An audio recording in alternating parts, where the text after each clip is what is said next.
Hi, this is Father James Serbia at St. Timothy Parish in Chantilly, Virginia, and welcome to Holiness for the Working Day podcast. Through homilies, talks, and classes, the aim of this podcast is to help listeners to understand and live their Catholic faith in practical ways in the middle of their everyday lives. Please click the like or subscribe button wherever you listen to podcasts and share this podcast with your family and friends. Thank you.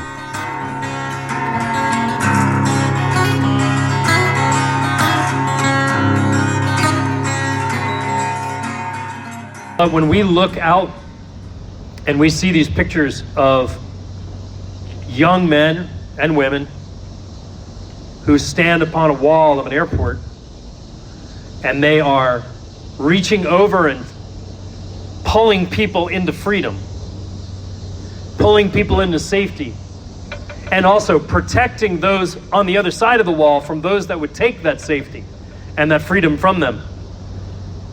It begs the question of us, how can we stand upon that wall? Because you and I today are standing upon a wall. And it might be an invisible wall. It might we might not be in uniform. And I want to ask you, how many of you here are vets or currently serve? Thank you. And I hope you look around at each other and get to know each other, because a lot of times, in times like this, men can feel alone. And in times like this can also feel abandoned by their country. And I have experienced that through my father. We have a few Vietnam vets here tonight, and I thank you most particularly for that. You were treated awfully when you returned to the United States. And we honor you and we love you. But when you look at these brave young men and women that are there in the front line, and it's not always the ones on the wall, but it's the ones flying in the C-130s. It's the ones at the bases processing people who are coming and trying to be refugees. When you see them, you think, what does it mean to have hospitality? And it's a word I've been thinking a lot about, because in order to have a parish, in order to have a family, any kind of family, not just a parish, we need to have hospitality. But it's a word that it's lost its meaning. It's like the word community. A lot of times we hear the word community, we think, community, yeah, we're going to be like a community. And it seems kind of weird and weak, the word community. But to commune, to be in communio, meaning to be in communion with one another, is incredibly important. Hospitality is the same thing. It comes from the Latin word hostia, which is a very interesting word because it means both the host, one who draws people in, and stranger. In the word hospitality, it means that the host and the stranger are one. They're part of the same concept. And if we're going to be a family, any kind of family, and we live in a very interesting time where we don't have real community, especially in the suburbs. I don't know about you, but I kind of hate the suburbs. Now, we all live in it, it's really nice, and it's safe for the most part. But the fact is that when we look around us, it's like there's no there. Most of the places that we see are strip malls that are unidentifiable, that are simply there to be utilitarian, to be able to sell merchandise. We don't have town centers. We don't have places where we all gather. We don't have the plazas where we all walk together and talk. We don't even have public houses where we can sit. We're very often very fragmented in our society.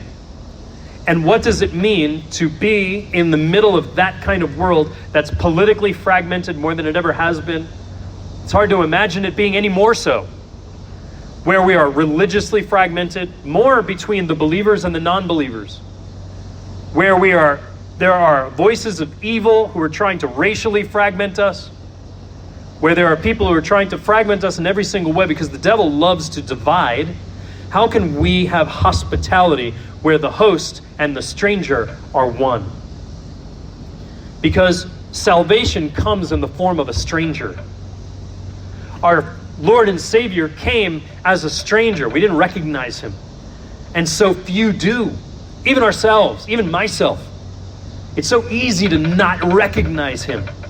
And we look at people like St. Francis of Assisi, who went and he saw Christ in the leper. We think of St. Martin of Tours, who's the patron saint of soldiers.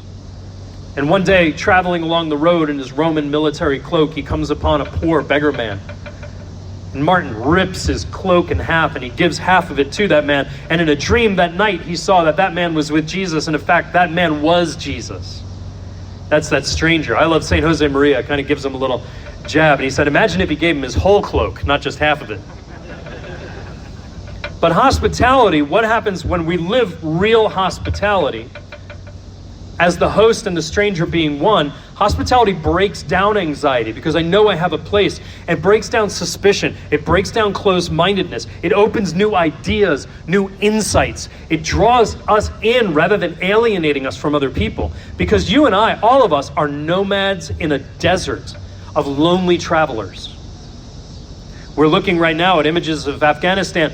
Many of those people are merely nomadic people, going from place to place. But we're all like that. We are all on a pilgrimage to heaven, and we want a fresh drink of encouragement constantly. We're looking for that moment of peace and relief in that shared condition. And what's the shared condition you and I are in? It's a shared condition of loneliness. I look out at you right today, and I know scientifically that we, our demographic, men, suburban men of 22 to 62 are the most lonely people in the United States. That we are in a shared condition of loneliness. And as much as we hoped that the day we got married, or the day that we moved to a new neighborhood, or we got a new job, or we met the right person, or we have the right group of friends, all of a sudden we think that thing is the thing that's going to take away loneliness, and all of us end up sitting in it. Why? Because it's a human condition that is never fully relieved unless we live this hospitality. Because hospitality requires that the host of the home is at home in his own house. And when we think about our house, what is our house? Not the place we live, the home that we have back at home, or my rectory, or whatever it might be. That a home is our very being. Am I at home within myself, wherever I am? Because that creates a free and fearless place for an unexpected visitor. When I'm able to welcome someone into the home of my life, into my experience, into my existence, that unexpected visitor now stops becoming a stranger. Be it a stranger that we welcome into our life, someone here that we welcome into our life, we invite them in, or whether it's our wife and our kids, or for me, my parishioners, for the priests that are here. Because how many are at home in their own selves? And I ask you this, because this is something we have to ask ourselves as men. I love being able to talk to men because we're good at convicting ourselves. We're not so good at being merciful on ourselves, but we're really good at convicting ourselves. But the question that I often have is like, how many of us are at home in our own self, let alone in our own neighborhoods? Like, I would bet that you probably don't know your neighbors really well. I know, I've been here a year and a half, and you can thank that for COVID, and I'm glad we have this, but I hardly know my people. Because we come and we fill up and we leave. It's like working at a gas station. And what happens is that if we can't be at home in our very self, we can't be at home in our homes, we can't be at home in our parish, we can't be at home in our world. And so to pay attention to the guest, I can't be preoccupied in my own needs and my own worries, because that makes me distanced from myself. And so what happens is we find ourselves oftentimes alone in a very busy and hectic world. And I know many of you, I asked, how many of you are in the military? And so many people raised their hand, were or are. And you had camaraderie then, I assume. I think a lot of people join the military expecting it's going to be like it is in the movies. And a lot of times it isn't. I know a lot of young people in the military that say that. They're like, man, I thought it was going to be like Band of Brothers. I'm like, well, it's not World War II.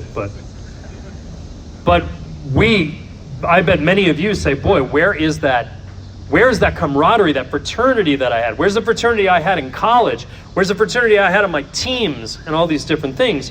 And so what happens when we don't have that, we start to make ourselves busy and hectic. As priests, I know it happens to me all the time. As businessmen, as officers, as whatever it might be, we get really busy. And we can many times say, there's so many problems to solve. I have so many problems in my family, so many problems in my community, at my office. But if I step back and ask that question, whose problems are they? The question probably can be answered, and I ask myself that question. Ultimately, why do I make myself so busy? Because I'm trying to solve my problems. It's very difficult for us at times to face our own problems. And all those activities can be motivated by the fear of what we will discover when we stand still and be quiet and have concentration. A time where we can have concentration on just being and thinking what we need to be and think about, to know my own self. Because when I know my own self, I can contemplate. And when I contemplate, I can meditate. And that's a necessary precondition for service. If you look at the great leaders, they took time away from their people. Recently, I was watching George C. Scott's Patton, which is just a great movie. And people remember Patton, George Patton, for the great speeches and the great military victories. But there was something there's a scene in that movie that moves me so much when Patton shows up at an old ancient battlefield. It was like a Syrian battlefield. I can't remember exactly what the war was. And he says, I was here. He had contemplated that space, and you can see him, his eyes glaze over, and he's not there anymore. He's in that place of history. He was a man who was able to go and be alone and to contemplate and to think, and that's what made him a great leader. I used to know an admiral that I would ask his advice once in a while in my first parish. And I'd say, would you have time to get together for breakfast? He goes, no, I don't do breakfast. I said, why? And he said, I wake up and I pray, and then I exercise, and then I read. And it's the praying and the exercising and the reading that makes me valuable to you and my sailors and my family. And that was one of the greatest lessons I had ever learned. He took time to be able to contemplate, to concentrate.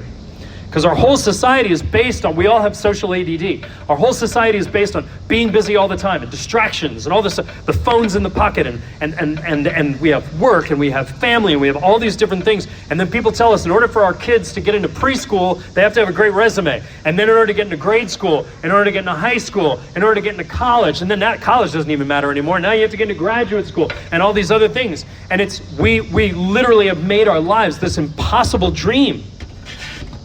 But when I create time to contemplate and to concentrate, I create a space for myself. And what that allows is when people enter into our presence, it allows a space for another. They see that they're welcomed in. That someone can come to me on his terms because he can see that I'm already at peace.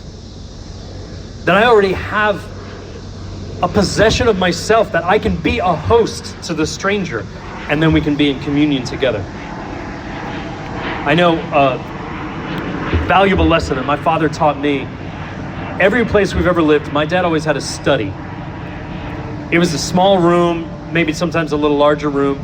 But he had all his books in, all his bookshelves and all those things, all his history books and military books and philosophy books and all the things that he had. And I would go in there, and he didn't have computers, and my dad still has no idea what he's doing with a computer. But he didn't have music and all that stuff. What he did is he went in, this was the place where he thought. But what happened is when I went into that place, I think the greatest act of generosity that I ever experienced was my dad would be sitting there back in the day when people read newspapers. And I'd walk in, and he had the newspaper, and I would say, Dad, can I talk to you? And he'd fold the newspaper, and he put it down, and he looked at me and said, yes, James, what is it? That moment where we've been able to contemplate and concentrate, we've been able to better ourselves, it allows us to put it aside and then to be able to welcome people in.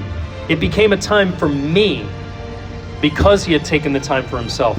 To withdraw like that, though, can be painful. It can be painful because it forces us to face our condition as men. And all of us do not have it together. We have to pretend like we have it together. We have to act in the outside world and even to our wives and to our families that we have everything together. But the one collective knowledge that we know is we don't all have it all together. We all have to go to confession. We all have faults, and we all need help. When we enter into that center of ourselves, when we take time to contemplate, we see the stirrings of our soul. And then when I see the stirrings of my soul, I become alive, truly alive. And then we can invite people into that living space. That's where they can be free to be themselves without fear. That's where our children don't have to be afraid to be themselves. And it doesn't mean express yourself and do whatever you want. No, it means you know who you are and you're capable of helping me become who I am. And when we do that, we'll be able to do it not just in our families, but that's what will make this parish amazing. When a parish has men that contemplate, that are able to concentrate and better themselves, it becomes the basis of community. Communio, welcoming the stranger in, welcoming brothers that haven't taken that time, and they'll look and they'll say, there's something about you that's different. This is the basis of real community. That's the basis of a real parish. A parish that contemplates is a community that transforms its area. Because we're not a filling station. We aren't a hospital. Interesting that hospitality and hospital have the same words. When somebody is recognizing and acknowledging their own woundedness, then they can heal. And when we recognize and acknowledge our wounds, we are able to heal. And the world needs healing, my brothers. Boy, our country has never needed healing more. I would say even more than the Civil War. Because during the Civil War, we at least had a shared construct of belief. At least Christian was battling Christian. But today, we don't have that. Today, we don't have a shared ethos, a shared pathos. We share very little. And the evil one, more than ever, wants to destroy our ability to contemplate and concentrate.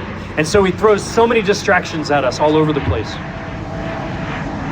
Because when we're able to have that contemplation, I can come to terms with my own loneliness. And in that coming to terms, I'm at home in my own house. And there's no illusion that I'm perfect.